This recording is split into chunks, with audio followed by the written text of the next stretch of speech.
ദയവ് ചെയ്തിട്ട് ഒരപേക്ഷയാണ് എൻ്റെ മുസ്ലിം കുടുംബത്തോട്, ദയവ് ചെയ്ത് നിങ്ങൾ പുതിയാപ്പിളിയും പുതണ്ണിയും ഫോട്ടോ എടുത്തോ, അതിനൊന്നും കുഴപ്പമില്ല. നാട്ടുകാരെ മുമ്പിൽ വന്നിട്ട് സ്റ്റേജ് കയറ്റി ചെയ്യല്ലേ. നാട്ടുകാർക്ക് കാണിച്ചു കൊടുക്കാനുള്ളതല്ല നിങ്ങളുടെ മോൾ. നിങ്ങളുടെ പുതിയാപ്പിളക്കുള്ളതാ. നിങ്ങൾ കുടുംബക്കാർ, വേണ്ടപ്പെട്ട ആളുകൾ, നിങ്ങൾ ഏതെങ്കിലും റൂമിലോ ചെറിയൊരു ഹാളോ എന്തെങ്കിലും നിങ്ങളെടുത്തോ, ഒന്നും കുഴപ്പമില്ല. നിങ്ങൾ വലിയൊരു സ്റ്റേജിൽ കൊണ്ടുവന്ന് നിർത്തിയിട്ട് പുതിയണ്ണും ചാടണം, പുതിയാപ്പിളയും ചാടണം. പിന്നെ ക്യാമറാമാൻമാർ പറയും അങ്ങോട്ട് തിരി കിസ് ചെയ്യ്, ഹഗ് ചെയ്യ്, അങ്ങോട്ടൊക്കെ ഇങ്ങോട്ടെടുക്ക്, ഇതൊക്കെ ഇവർ ചെയ്യും വേണം. നാട്ടുകാർ മുഴുവനും കണ്ടിങ്ങനെ ഇരിക്കുക.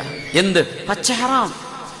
അള്ളാഹുവിൻ്റെ നാമത്തിൽ കൈപിടിച്ച് അൻകഹ്തുക വസവ്വജ്തുക എന്ന് പറഞ്ഞ് ബിതസ്രീഹിൻ ബിഇഹ്സാൻ ബിഇംസാകിൻ ബിമഅറൂഫ് ഔ തസ്രീഹിൻ ബിഇഹ്സാൻ എന്ന് പറഞ്ഞ് ബാറകല്ലാഹു ലക്കുമാ വബാറക അലൈക്കുമാ വജമഅ ബൈനക്കുമാ ഇതിനൊക്കെ ആമീൻ പറഞ്ഞിട്ട് പിന്നെ നമ്മൾ തുടങ്ങും നമ്മുടെ റാപ്പ് മ്യൂസിക്.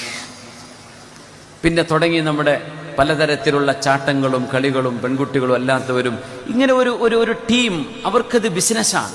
നിങ്ങൾ അവരെ വിളിച്ചാൽ അവർക്ക് പേയ്മെന്റ് കൊടുക്കണം. അവര് പല നൃത്തങ്ങളും ചെയ്യും, നൃത്തം ചെയ്യിപ്പിക്കും. പുതിയാപ്പിളിയും പുതിയണ്ണൊക്കെ നൃത്തം ചെയ്യേണ്ടി വരും. ഇത് നിങ്ങൾ പേയ്മെന്റും കൊടുക്കുക. ഉറക്ക മ്യൂസിക് വെച്ച് പാതിരാത്രി പുതിയണ്ണിന് നിസ്കാരമുണ്ടോ? പുതിയണ്ണിന്റെ കൂടെയുള്ളവർക്ക് ഒന്ന് മേക്കപ്പ് പോവും. പിന്നെ എങ്ങനെ നിസ്കരിക്കുക? മേക്കപ്പ് ഇട്ട് രാവിലെ തുടങ്ങിയ വൈകുന്നേരം മേക്കപ്പ് തീരുന്നത്. അതിൻ്റെ ഇടയ്ക്ക് എത്ര നിസ്കാരമുണ്ട്? വല്ലതും ചെയ്യാറുണ്ടോ? കൂടുള്ളവർ നിസ്കരിക്കോ? വീട്ടിലെ ഉമ്മ വാപ്പാക്ക് നിസ്കാരമുണ്ടോ? കുട്ടികൾക്ക് നിസ്കാരമുണ്ടോ? എന്തൊക്കെ ഹറാമുകൾ അവിടെ നടക്കും. ഇതൊക്കെ നമ്മൾ ചെയ്തു കൂട്ടിയിട്ട് നമ്മൾ അള്ളാഹുവിന്റെ റസൂലിന്റെ ആൾക്കാരാ, നമുക്ക് മൗലിദൊക്കെ ഭയങ്കര സംഭവം, നമ്മൾ ഉറൂസിന്റെ ആൾക്കാരാ. അത് പറ്റൂല. ഇത് ചെയ്യാൻ പാടില്ലാത്ത വിഷയമാണ്. ഹറാമുകൾ തന്നെ.